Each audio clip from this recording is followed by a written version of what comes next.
Capítulo 5. Y su dolor no remitía. Finalmente dio a luz a otro niño, y fue grande la alegría del padre, que exclamaba: ¡Un varón! Aquel día solo él sintió ese júbilo. La madre, postrada y abatida, estaba pálida y exánime. Lanzó de repente un grito de angustia, pensando en el ausente, no en el recién nacido. Yace mi niño en la tumba y no estoy a su lado. Oye de nuevo la amada voz del difunto en boca del bebé que ahora tiene en sus brazos. Soy yo, pero no lo digas, susurra mirándola a los ojos. Víctor Hugo. Pedro era un joven mexicano extraordinariamente guapo, mucho más agradable de lo que me pareció en un primer momento. Tenía el cabello castaño y unos hermosos ojos azules que adquirían un tono verdoso según el día. Su encanto y su facilidad de palabra ocultaban el dolor que sentía por la muerte de su hermano, que había perdido la vida 10 meses antes en un trágico accidente de coche en la Ciudad de México. Muchas de las personas que acuden a mi consulta sienten una profunda aflicción y necesitan entender el porqué de la muerte. En algunos casos también vienen a visitarse porque desean volver a encontrarse con sus seres amados que han fallecido. Este encuentro puede tener lugar en una vida anterior y puede producirse durante el estado espiritual que hay entre una vida y otra. La reunión también puede celebrarse en un contexto místico, más allá de los confines del cuerpo y la geografía físicos. Tanto si los encuentros espirituales son reales como si no, el paciente experimenta intensamente el gran poder que poseen y su vida cambia.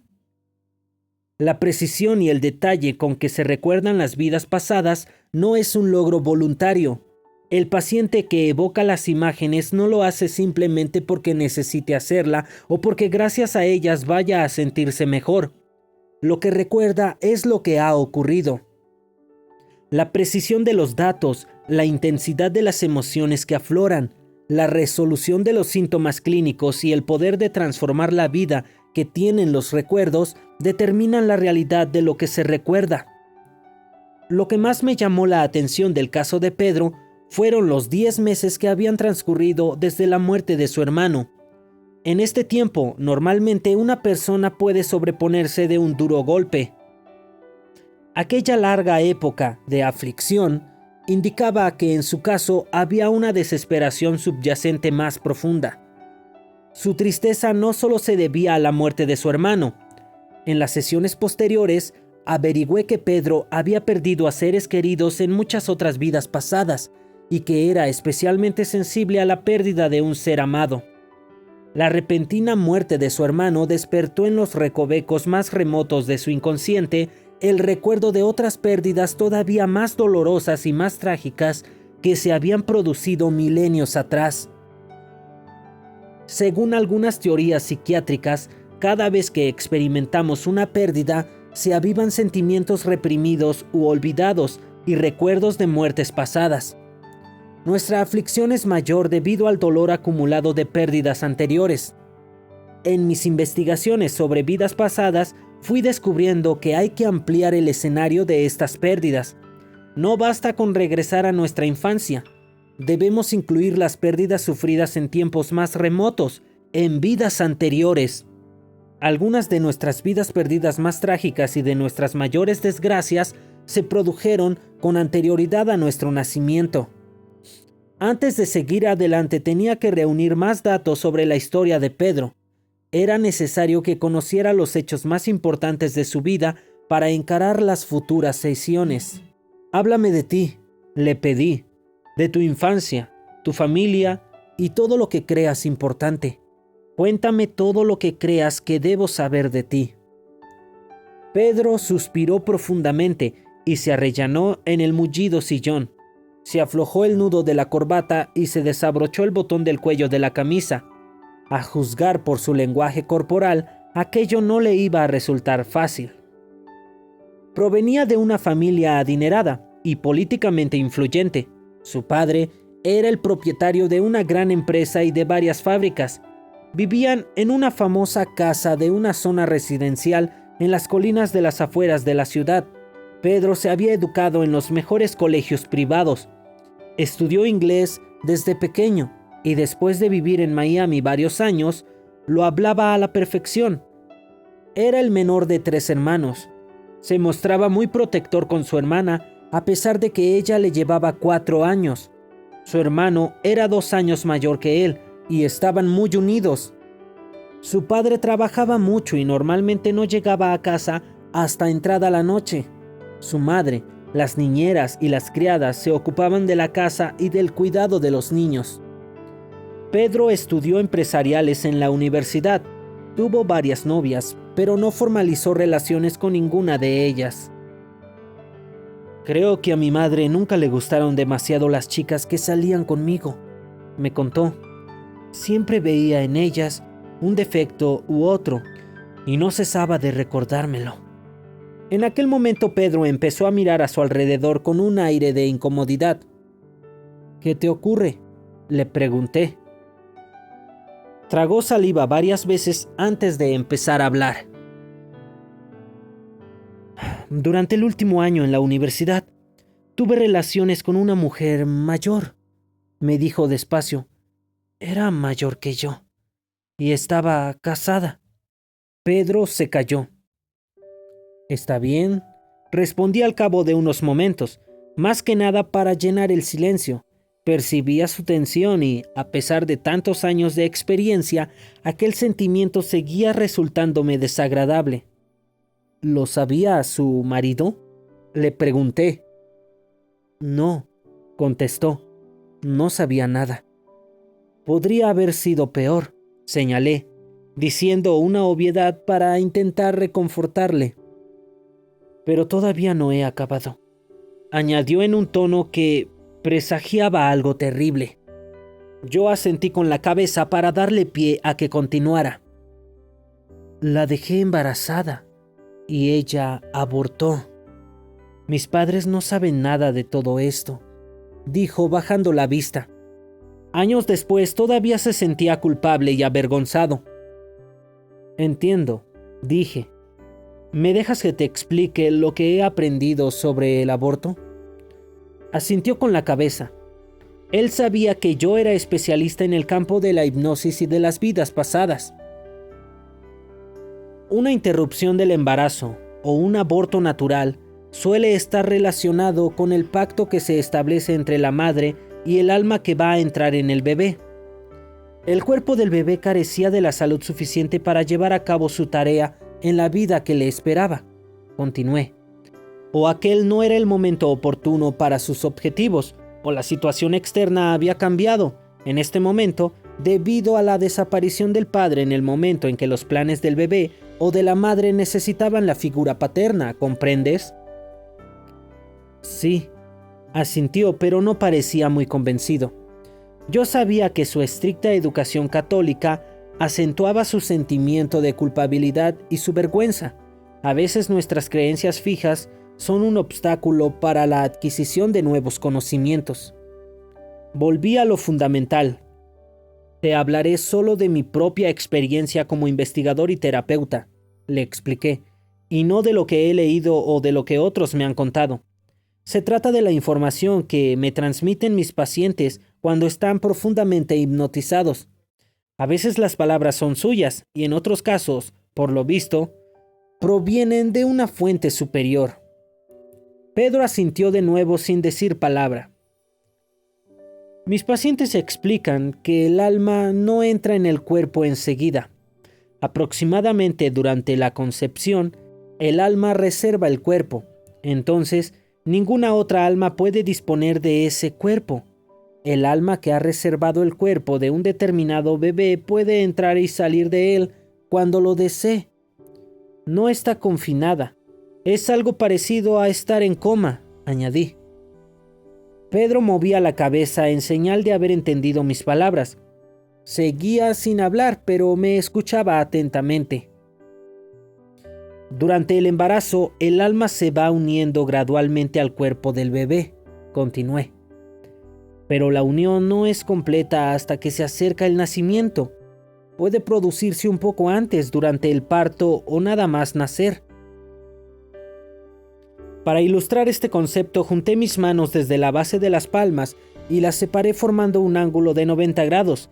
Poco a poco las fui cerrando hasta que se unieron las dos palmas y los dedos simbolizaron el gesto universal de la oración y mostrando el vínculo gradual que se produce entre el alma y el cuerpo. Un alma no puede ser nunca dañada ni tampoco se la puede matar, dije. El alma es inmortal e indestructible. Siempre encontrará un camino de regreso si así ha sido dispuesto. ¿Qué quieres decir?, preguntó Pedro. Me he topado con casos en que la misma alma, después de un aborto provocado o espontáneo, regresa a los mismos padres en el siguiente bebé que procrean. Increíble, respondió Pedro. Su rostro se iluminó, mientras su sentimiento de culpabilidad y su vergüenza se iban desvaneciendo. Nunca se sabe, añadí. Tras unos segundos de reflexión, Pedro suspiró y cruzó las piernas mientras se ajustaba los pantalones. Volvimos a la primera parte de la sesión. ¿Qué pasó después de aquello?, le pregunté. Después de licenciarme volví a casa. Al principio trabajé en las fábricas de mi padre y aprendí cómo funcionaba el negocio. Más adelante vine a Miami para dirigir la sucursal de aquí y ocuparme de las exportaciones. Desde entonces vivo aquí, explicó. ¿Cómo va el negocio?, le pregunté. Muy bien, pero tengo que dedicarle demasiado tiempo. ¿Eso es un gran problema? Perjudica mi vida amorosa, dijo Pedro, esbozando una media sonrisa. No bromeaba del todo. Tenía 29 años y sentía que se le estaba escapando el momento de encontrar el amor, casarse y crear una familia. Se le estaba escapando y no había nada en perspectiva. ¿Te relacionas con mujeres actualmente? Sí, contestó, pero no hay nada en especial. No me enamoro, espero que me ocurra algún día, añadió con cierta preocupación en su voz. Dentro de poco tendré que regresar a México y quedarme a vivir allí, dijo pensativo, para ocuparme de los asuntos de mi hermano. Tal vez allá conozca a alguna mujer, añadió sin demasiada convicción. Me pregunté si el hecho de que su madre siempre criticara a sus novias y la experiencia con aquella mujer casada que decidió abortar eran los que bloqueaba psicológicamente a Pedro a la hora de establecer una relación amorosa. Pensé que lo mejor era dejar estas cuestiones para más tarde. ¿Cómo está tu familia en México?, pregunté para aligerar el ambiente al tiempo que seguía recogiendo información. Están bien. Mi padre tiene más de 70 años y mi hermano y yo... Pedro se detuvo bruscamente, tragó saliva e hizo una profunda inspiración antes de proseguir. En fin, ahora tengo más responsabilidad en el negocio, concluyó en voz baja. Mi madre también está bien. Hizo una pausa antes de rectificar lo que había dicho. Pero ninguno de los dos ha asumido la muerte de mi hermano. Les ha dejado destrozados. Han envejecido mucho. ¿Y tu hermana? Está muy triste, pero tiene a su marido y a sus hijos, me explicó. Asentí con la cabeza en señal de haberle entendido. Su hermana disponía de más recursos para combatir el dolor que él. Pedro tenía una salud de hierro. Solamente sentía un dolor esporádico en el cuello y en el hombro izquierdo. Esta molestia le incomodaba desde hacía mucho tiempo. Pero los médicos nunca le encontraron nada fuera de lo normal. Me he acostumbrado a vivir con ello, me dijo. Al pensar en el tiempo que quedaba, consulté el reloj y vi que ya había pasado 20 minutos de la hora. Normalmente mi alarma interna no falla. La dramática historia de Pedro debe de haberme absorbido por completo. Me dije, sin saber, que me esperaban dramas mucho más impactantes que no habían hecho más que empezar a revelarse.